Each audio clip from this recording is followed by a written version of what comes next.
So I've been going around looking for yarns to do plain pooling with that aren't necessarily intended for that. I got this gorgeous skein with these beautiful magentas and turquoises in them. It's Rohrspatz and Wollmeise in colorway Suzanne. And I intended to make a plain pooling swatch with it.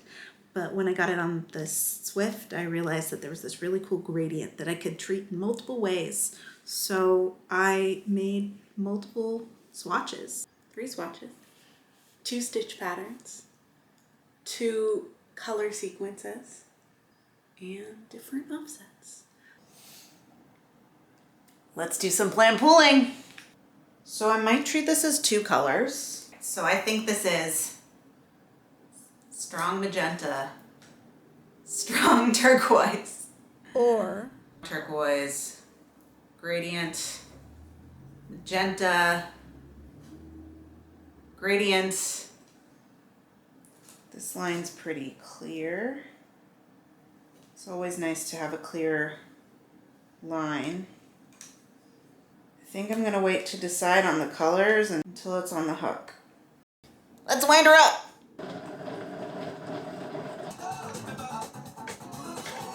I hope winding this is the hardest part of the whole thing. You're gonna be great. Oh my gosh, it's pretty. I really like this gradient. I want to do the gradient justice. I think the gradient is gonna enjoy being part of a cluster. I want a cluster where every row does the same thing. I want to make a shell stitch that is just the gradient. And then I want to make shell stitches that are just turquoise. Gradient, turquoise, gradient, magenta. And then I'm back to gradient. So for shell stitch, I can have a row that's 1 stitch longer every other row. So I can have bigger row, smaller row, bigger row, smaller row. I think I can make that work with shell stitch. I'm just gonna draw it out. This might look dope. We're gonna have these strong lines that are the gradients on top of each other. So while editing this, I decided to draw it again in Procreate so that you can get a better sense of a way that you can draw out these shell stitch clusters, and also so that you can see the diagonal lines that I noticed in my original sketch. I want to have 8 clusters every other row, and then 7 or 9 clusters. Either way should work. The alternating rows. So I want to alternate row lengths with clusters of shell stitches. I feel like I need to write a chart. I'm gonna look in a book again. I am not getting distracted by thinking of other stitches I could use. I am getting distracted by thinking of other stitches I could use. This book has a chart. Their shell stitch is 5 double crochets instead of 3. I'm gonna stick with 3, but they do what I'm thinking of. So in order to plan pool these rows and in order to get the colors to hit where I want them to hit, my first row is 8 3 double crochet shell stitch clusters, and my second row is 9, but 2 of those stitches, the first stitch and the last stitch, are slightly smaller in terms of the amount of yarn they take up than the 3 double crochet clusters. So the first one is a chain 2 and then 2 double crochet, but the last one is only 2 double crochet. And in order for my colors to work, those 2 double crochet have to take up the same amount of yarn as a 3 double crochet cluster. So I'm gonna have to figure out how to loosen my stitches in order to get those 2 clusters to hit properly and not mess up the pooling. I got it right. The rest is close enough to the magenta that it causes visual bleed. The green is far enough from the turquoise, because it has enough yellow in it that it doesn't have the same problem. I'm hoping that the gradient stitches are not going to pull into the magenta. Look, the gradient stitches here are kind of pulling up into that magenta. I'm not sure how to prevent that, but I'm gonna try. It's gonna be a bit blobby, and hopefully that's a good thing and not a bad thing. Planned blobbing. I mean, oh yeah, that's pooling. This stitch is too magenta. I'm gonna loosen this stitch here, which might make this, it might make this cluster a little greener, but I think I'm okay with that. Looser magenta stitches. This is the end without the chain threes. This is the end with the chain threes. So the ends are slightly different from each other, but it's cool. Does it look like I'm accidentally pooling colors? Or does it look like I am planning to pool these colors? I really think it looks like a Julia set. What happens when you cross a houndstooth pattern with a Julia set? I'm not gonna hide the fact that I'm a giant dork. This is so cool, but I think I have to give something else a try. I'm tying this off, and I'm gonna start another swatch. Falling leaves. Oh. I think I'm gonna wait to decide on the colors until it's on the hook. I might be doing 3 blues and greens and 2 magenta and rust. If it is the 5 stitch repeat that I think it is, then I'm gonna want 8 clusters. It'd be fun to see how this turns out, because I'm gonna treat the gradient very differently. I'm splitting the gradient and deciding some of it is turquoise and some of it is magenta. So I'm decided this is 2 colors instead of deciding it is 3 colors. You don't have to treat your gradients the same every time. You can make choices here. I still have my previous swatch on my lap because I do not want to waste any of this yarn. This is so textural. I don't know if you can see how textured this is. It's like bumpity. I feel like the 2 color is so much more forgiving than the 3 color, than treating the gradient as a color. And I think this is more of what the yarn wants to be. I think I have footage of me saying I can do this with 2 colors, or I can count this gradient as a color. Why not both? Sometimes the color encroachment just kind of like adds onto each other. The green section is a little bit too red at the beginning, but it's kind of okay.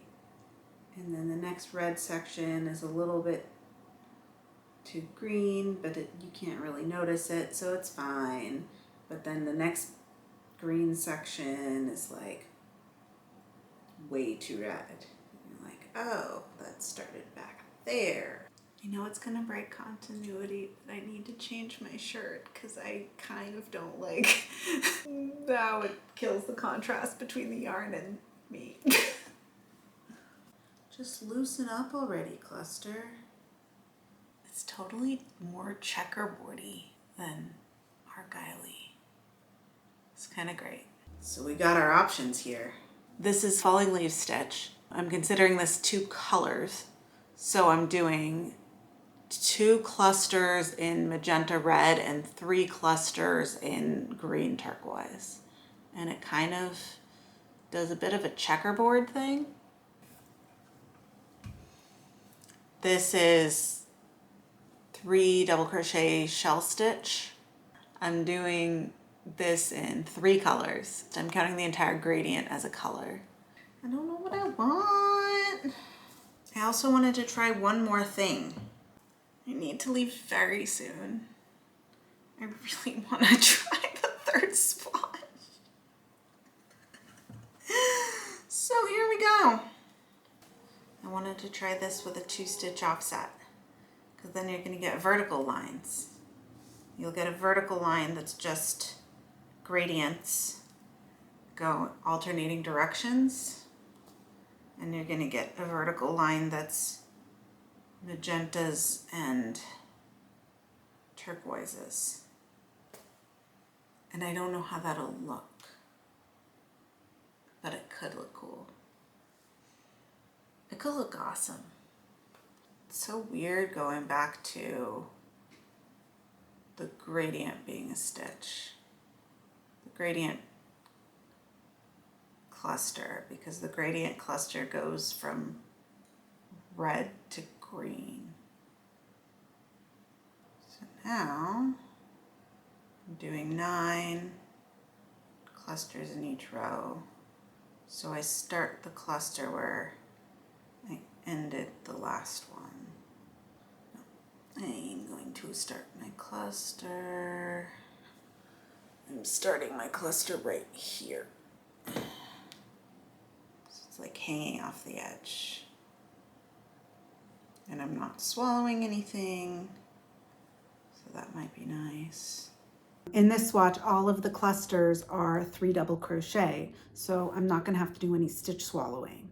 So I don't have to like figure out how to eat yarn and manage that to make it all work. It'll be interesting to see what this is like when I'm less careful with the colors because I'm in a rush. So I'm gonna get these vertical bands.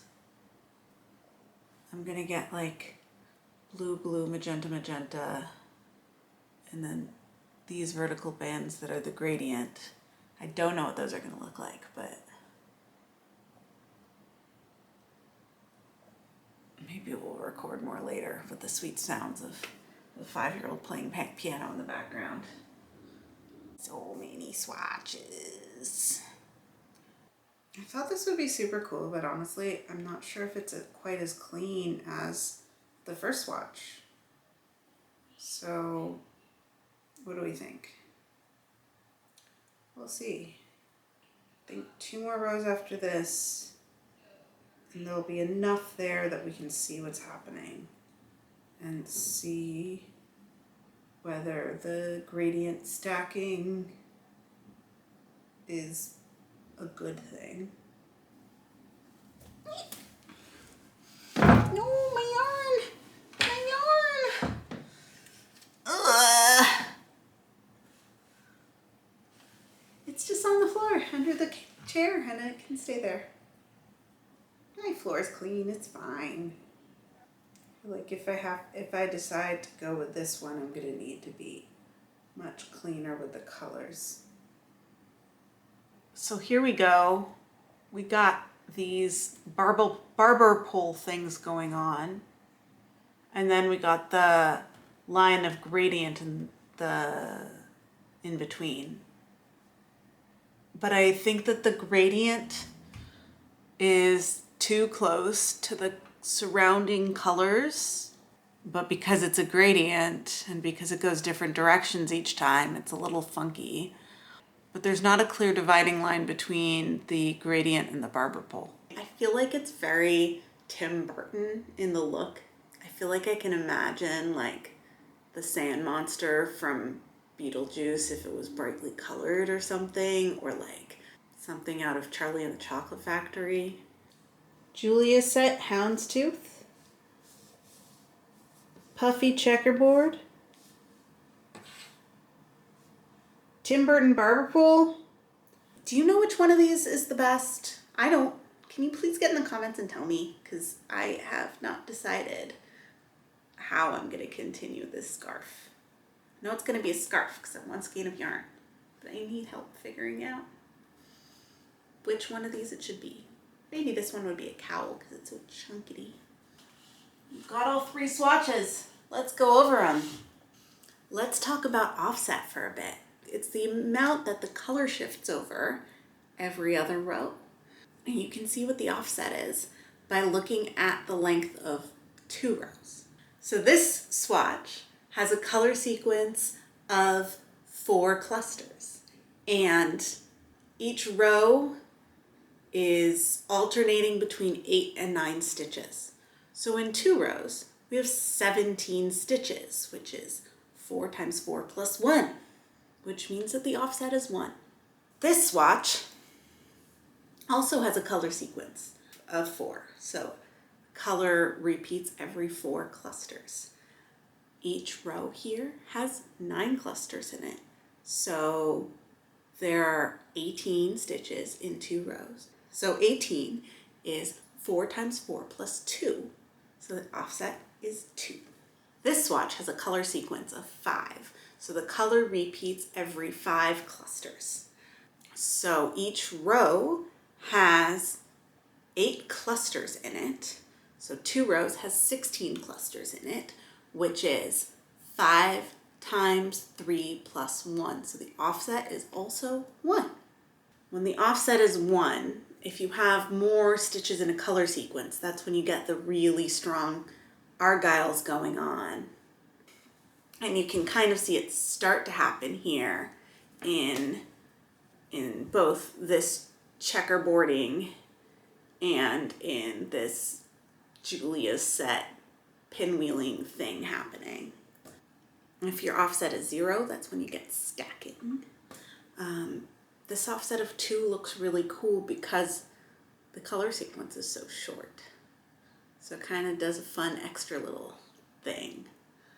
This swatch has an offset of 1. This swatch has an offset of 2. Both of them are the same stitch pattern. Both of them are the same color pattern. This one alternates between 8 and 9 clusters a row. This one is always 9 clusters a row, which means that this one has a different offset than this one. They both look cool, but they look different from each other. And they both planned pool. And I think it's pretty obvious by now that both of them are doing something that I meant to do. This is just a different stitch pattern and a different color pattern. 3 swatches, 2 stitch patterns, 2 color sequences, and different offsets. Those are things you can play with in order to get different plant pooling patterns from the same yarn. If you like this video, please subscribe. I'm planning on releasing more content like this, and I love it if you'd come along for the journey. Let me know if I've inspired you to make anything cool today. I'm Frog 2 together because frogging is part of crafting, and it's time to embrace ripping out stitches. I'll see you next time.